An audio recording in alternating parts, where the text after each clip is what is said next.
Bonsoir à tous, bienvenue dans 85 Chrono, l'agenda. On se retrouve tous les jeudis soirs pour parler entre autres des événements sportifs à venir. Et ce soir, on va parler plus particulièrement de handball. Et ça fait bien longtemps qu'on n'a pas parlé handball sur ce plateau avec vous. Mickaël Boucher, bonsoir. Tout à fait, enchanté d'être revenu évidemment. Et on va parler de la reprise des championnats nationaux. C'est pour ce week-end avec les différentes équipes vendéennes. Et on va parler handball avec la présidente du comité de Vendée, Danielle Gillet. Bonsoir. Bonsoir. Donc une présidente qui reprend une nouvelle saison, j'imagine, avec le sourire, puisque déjà, on repart sur des entraînements et des matchs qui se déroulent à peu près normalement, et surtout avec un sport double médaillé olympique. Voilà, c'est ça. Donc, quelle fierté. Donc forcément, on redémarre avec le sourire. Oui. Mickaël, on annoncera les différents matchs du week-end dans quelques instants. On parlera de la reprise du handball en Vendée de manière générale. Avant cela, quelques mots de voile, puisque vous savez, la solitaire du Figaro a lieu en ce moment et la troisième étape s'est achevée aujourd'hui. Étape entre Fécamp et la baie de Morlaix. C'est une nouvelle victoire pour Pierre Quiroga, le skipper massif 2019, qui s'est montré le plus rapide sur un parcours de 624 000. Il récidive après avoir déjà remporté la deuxième étape. Il devance Alexis Loison de 8 minutes et Alan Roberts de 14 minutes. Le Sablais Xavier Macaire sur Groupe SNEF termine quatrième à 16 minutes 43 secondes de Pierre Quiroga. Il est toujours deuxième au classement général à 1h53 minutes et 44 secondes du leader. Et à noter que Charlotte Yvain du team Vendée Formation s'est échouée sur des rochers à 1 mille de l'arrivée alors qu'elle occupait une belle 5e place. La quatrième et dernière étape de cette solitaire du Figaro s'élancera dimanche de la baie de Morlaix. 685 000 à parcourir avec un passage au phare du Fastnet avant de rejoindre Saint-Nazaire. Et puis toujours en voile, Arnaud Boissière a dévoilé son co-skipper pour la prochaine Transat Jacques Vabre qui s'élancera du Havre le 7 novembre prochain. Il s'agit du skipper guadeloupéen Rodolphe Seffo qui naviguait jusque-là en classe 40. Les deux hommes vont faire cette Transat à bord de l'Imoca, la Micaline Artisan Artipole. Le handball, Mickaël, on l'a dit, avec donc ces 2 médailles d'or remportées par les 2 équipes de France aux Jeux Olympiques de Tokyo. Et au niveau vendéen, au niveau des équipes vendéennes qui jouent en National, la reprise, c'est pour ce week-end. On va commencer par parler de Pouzauges en National 1 masculine. C'est ça, donc Pouzauges qui va reprendre son championnat avec une équipe, on va dire, un peu quand même chamboulée. Il y a eu quelques départs durant cette très très longue trêve là, depuis 8-9 mois.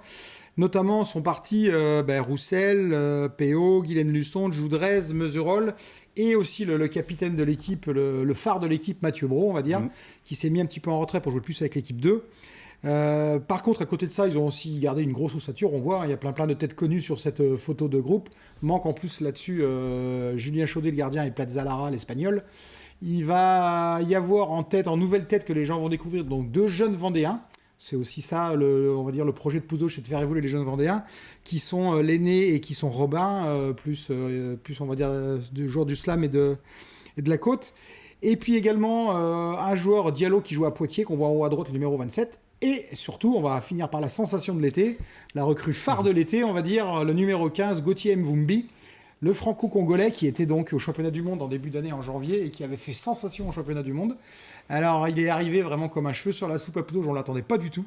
Mais évidemment qu'à Pouzauges, il y a une grosse attente, une grosse émulation. Et on attend ça avec impatience samedi soir, début du championnat, donc avec la réception de Rezé. Donc j'imagine que vous aussi, ce départ à Pouzauges, vous l'attendez certainement. C'est ça, oui. Je serai dans les tribunes samedi à 19h pour le match de rentrée. Alors, on avait quitté Pouzauges l'an dernier sur 4 succès quand même, en 4 matchs de championnat. Là aussi, c'était assez inattendu. On n'avait pas du tout vu arriver ça. Donc aussi, il y a cette petite attente qui en est née. On va bien voir comment ça va redémarrer. En tout cas, Pouzauges avait donc démarré très fort l'an dernier. On va voir si ça va repartir sur les mêmes bases. Du côté des filles, National 1 également pour la Roche-sur-Yon, après là aussi une saison blanche. Exactement, saison blanche. Mais par contre, Liviu Burileanu a gardé vraiment un groupe très très compact avec des joueuses qui étaient toutes là quasiment l'année dernière, avec des joueurs très expérimentés. Cubrilo, Glaucus, Fréville, Audrey Jouan qui revient de maternité, Burgo, Pasma, Biambacon, elles sont toutes encore avec le maillot de la Roche cette année. Et évidemment aussi les deux sœurs Soulard, Julie et Fanny. Donc on va vraiment avoir une belle équipe du côté de la Roche.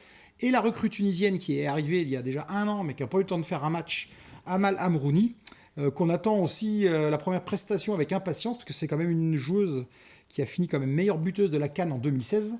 C'est quand même pas une demi-prestation, on va dire. Donc voilà, c'est un collectif assez jeune, assez expérimenté avec des jeunes joueuses.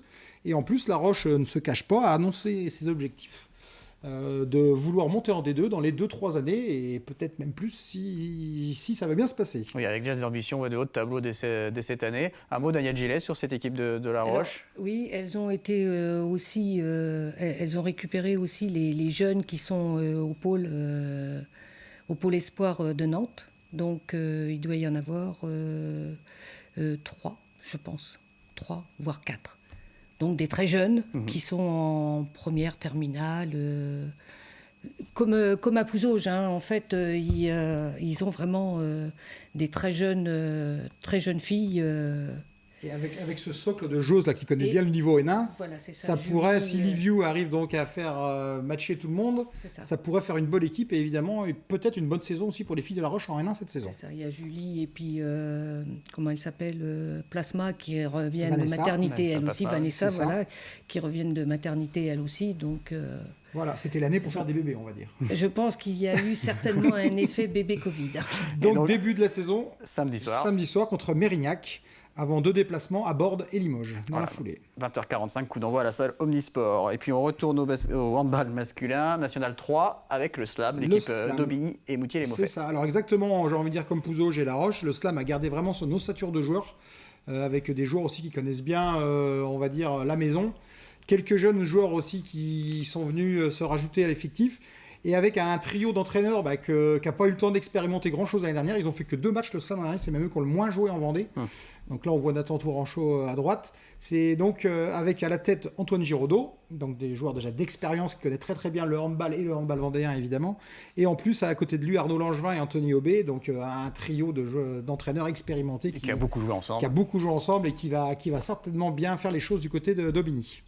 On va regarder la poule de SLAM, poule 2 en National 3, qui ne change pas par rapport à ce qu'aurait dû être la saison dernière. C'est ça, avec le premier match donc samedi soir contre Limoges en 87. Et petite info toute fraîche, ils ont joué même hier leur dernier match amical hier soir, qu'ils ont perdu 31-28 contre la National 2 de Bougnay. Donc une défaite qui a quand même du sens, on va dire. Et donc ce sera un déplacement pour le SLAM sur cette première journée du côté donc de Limoges. Coup d'envoi samedi à 18h. Voilà donc pour le programme de cette reprise dans les championnats nationaux de handball. On va s'intéresser aux autres rendez-vous du week-end avec du football et la 6e journée de National 2 samedi. Les Herbiers face à Angoulême. Donc ça c'est le match du SLAM donc à Limoges. Et donc les Herbiers qui reçoivent Angoulême au stade Massabielle, le VHF 7e au classement face à Angoulême 5e. Du côté du National 3, ça sera la 3e journée avec La Roche Vendée Football face à Vertou. Un derby entre Pouzauges et Challans, ça sera samedi à 18h. 30 minutes plus tard, Fontenay face à Saumur. À noter que la Châtaigneraie se déplace à Saint-Philbert et le Poiré-sur-Vie va affronter la réserve de Laval. En division 2 féminine, La Roche-ESO se déplace à Orléans pour la 2e journée. Il y aura du triathlon, gros week-end du triathlon du côté de Saint-Jean-de-Mont avec le samedi les championnats de France de paratriathlon à partir de 15h. On retrouvera notamment Gladys Lemoussu et Thibaut Rigaudot qui ont participé aux Jeux paralympiques de Tokyo. Le dimanche, les finales du Grand Prix D1 et D2.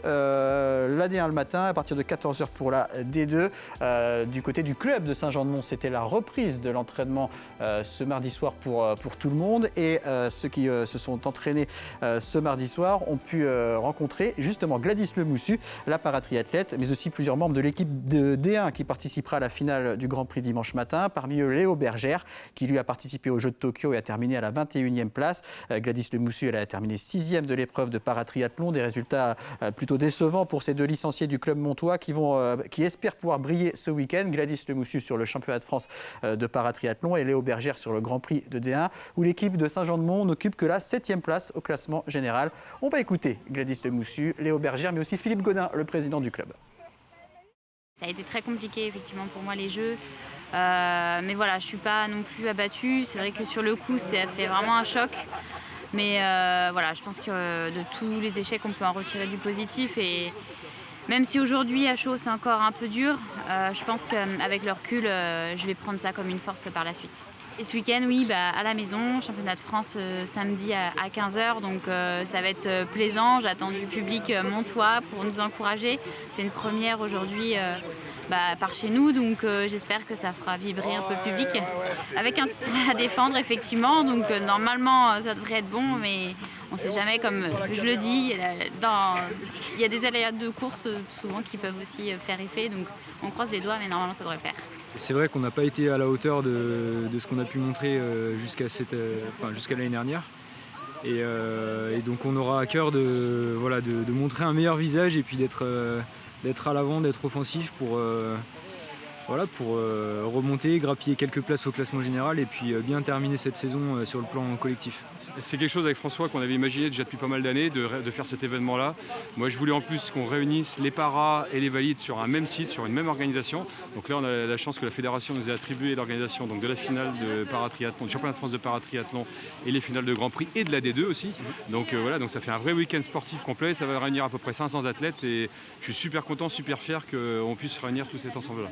Et on reviendra bien sûr sur toutes ces épreuves de triathlon lundi dans 85 chronos le terrain et 85 chronos le vestiaire. Dans l'émission Le Vestiaire, nous recevrons notamment Thibaut Rigaudot, originaire de La Roche-sur-Yon et qui a terminé 4e de sa catégorie aux Jeux paralympiques. Retour au handball, Danielle Gillet, présidente du comité de Vendée. Comment se présente cette reprise ? Les entraînements ont repris ou vont reprendre, les matchs aussi. On l'a dit avec ces 2 médailles d'or olympiques. Est-ce que vous êtes plutôt confiante sur cette reprise, notamment sur le nombre de licenciés ? Oui, confiante. On a quand même, par rapport à l'année dernière, on a 2047 licenciés actuellement de qualifiés, parce qu'il y a toutes les licences qui sont en cours, qui sont validées mais pas qualifiées. On est à moins 129 féminines et moins 213 masculins par rapport à la même date l'année dernière. Donc ça va, on n'est pas le département le plus mal loti. Les championnats départementaux, on a donc eu 33 engagements en senior masculin. Donc 3 poules de 11, 33 équipes, on en a 3 ou 4 de moins que l'année dernière. C'est tout à fait correct. Chez les jeunes, les engagements sont en cours. Je pense qu'on va avoir un peu plus de problèmes pour pallier aux différentes catégories d'âge, entre les U15, les U17. Mais on va faire des ententes, on va faire des dérogations pour que tout le monde participe. Parce que là, c'est le but du jeu pour cette année. Il faut franchement que tout le monde s'éclate, quoi.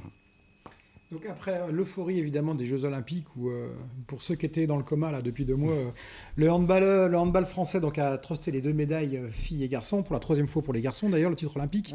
Paris 2024 va arriver très très vite dans 3 ans.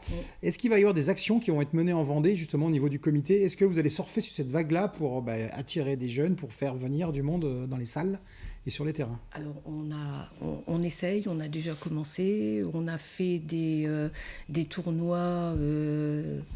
tournois, alors c'est pas sandball, c'est beach, on l'appelle comme on veut. C'est sur la plage. C'est sur la plage, voilà. Donc on a commencé là fin août et on a repris rendez-vous avec à la tranche, pour refaire à la tranche. On fait les jeunes sur les sables. Donc, mais toutes les catégories, du moins de 8 au moins de 20. On n'a pas fait les aînés parce que c'est compliqué. Là, ils sont en période de matchs amicaux. Et puis le championnat reprend le 26 septembre chez les seniors. Donc voilà, sinon on va faire des manifestations, bien sûr. On n'a pas encore trop pensé ce qu'on allait faire. Mais on va surfer sur la vague en or. Alors justement, comment vous avez vécu ça là, personnellement, cette 2e semaine de JO, complètement folle, où tous les sports collectifs marchaient sur l'eau, et évidemment les handballeurs. Comment est-ce que vous, l'amoureuse du hand, et même du sport en général, j'imagine que vous êtes, comment est-ce que vous avez vécu ces super moments-là ? Allez, la dernière semaine, c'était fabuleux, surtout la finale. J'ai préféré la finale des filles. Mais franchement, bon, oui, c'était génial, quoi. Les filles ont joué de main de maître cette finale, avec une pivot FOPA qui était au-dessus de tout. Au-dessus de tout. Surtout que ce sont des joueurs, notamment pour les garçons, parce que moi j'en ai vu plusieurs, qu'on voit fréquemment au Vendée Espace notamment. Complètement. Hein, donc c'est des joueurs qu'on voit qui sont abordables, en plus qui sont hyper sympas avec les enfants. Alors, ils sont tous ils font preuve de beaucoup d'humilité, tous autant qu'ils en sont. Voilà, ils sont très abordables. Quand ils sont venus, à chaque fois qu'ils sont venus au Vendée Espace, il n'y avait aucun problème. Les selfies, les photos, etc., etc. Pas de souci. On va continuer à énumérer les différents rendez-vous sportifs du week-end. On a parlé de football, handball, bien sûr, triathlon. Il y aura également beaucoup d'événements course à pied ce week-end en Vendée, avec notamment dimanche le retour du semi-marathon de Némy après 13 ans d'absence. Une association a remis au goût du jour cette épreuve qui donc s'élancera à 9h30 dimanche. Il y aura également un 10 km organisé dimanche matin du côté de Némy. Du côté de Montaigu, le trail Montaigu-Vendée, deuxième édition, dimanche matin également, avec 3 distances au programme, 8, 15 et 21 km. Également des courses jeunes aux alentours de 11h15. Et puis du côté de la forêt de Mervan, à l'Orbry, le trail Bolder, avec là aussi 3 distances au programme, 13, 25 et 50 km à partir de 7h. Et c'est organisé par l'association Court Toujours 85. Du surf à Saint-Gilles-Croix-de-Vie avec les championnats régionaux samedi et dimanche, organisés par le club Surfing Saint-Gilles. Samedi, place au minime cadet junior. Dimanche, place au senior. Du cyclisme dimanche avec le tour de la communauté de communes du pays de Chantonnay, 30e édition. Une course pour les catégories 2, 3 juniors et pass open, 120 km. C'est organisé par le Vélo Club de Chantonnay. Le départ à 14h45 et l'arrivée prévue vers 17h30. Et puis pour les amateurs de sport automobile, la 5e édition du slalom de la Vendée. Ce sera dimanche à Fontenay-le-Comte sur la piste de la Michetterie. C'est la première étape de la Coupe de France et c'est une course qui va se dérouler en format contre-la-montre. Voilà pour les principaux rendez-vous sportifs du week-end. Un dernier mot pour terminer, Daniel Gillet. Pour revenir sur les licenciés, Jean-Philippe Guignard, le président du comité départemental olympique et sportif, était présent sur ce plateau la semaine dernière pour nous parler notamment du passeport. Cette aide de 50 € pour obtenir une licence qui est valable jusqu'au 31 octobre. Il disait que plusieurs clubs ne jouaient pas forcément le jeu ou se montraient un peu réticents. Est-ce que du côté du handball, c'est un dispositif qui fonctionne, qui tourne bien? Les clubs que j'ai vus, pour les clubs que j'ai vus, ça fonctionne très bien. Le mode d'emploi est relativement simple parce qu'il a été bien. Enfin, il y a eu un tutoriel de fait qui est très bien fait. Donc, si les clubs, enfin chez nous, les clubs jouent le jeu. De toute façon, c'est dans leur intérêt. Pour faire venir des jeunes licenciés, c'est leur intérêt. Je pense. Donc oui, si, le passeport, c'est bon, c'est dans la tête des clubs. Voilà, donc jusqu'au 31 octobre, donc on rappelle une aide. Apparemment, ce serait même 30 novembre. D'accord, ça a été repoussé. D'accord. Ça a été repoussé. Il semblerait que c'était repoussé. Eh bien, merci beaucoup en tout cas d'être venu nous rendre visite pour cette reprise de la saison de handball qui, on l'espère, va redevenir normal cette fois. Merci beaucoup, Mickaël. Juste pour être très complet, il nous reste quelques secondes. Je ne voudrais pas oublier les filles de la Nationale 3 aussi. On n'en parle pas souvent. Exactement. L'équipe B de La Roche qui va se déplacer, donc début du championnat pour elle le 18 septembre, qui vont se déplacer donc à Saint-Sébastien, et l'équipe des Herbiers qui va recevoir Issoudun. Et juste pour le petit rendez-vous, le premier derby aura lieu à La Roche le 23 octobre. Eh bien, c'est noté. Nous, on se retrouve lundi pour 85 chrono le terrain, 12h45 et le vestiaire, 18h50. D'ici là, très bonne fin de semaine à tous.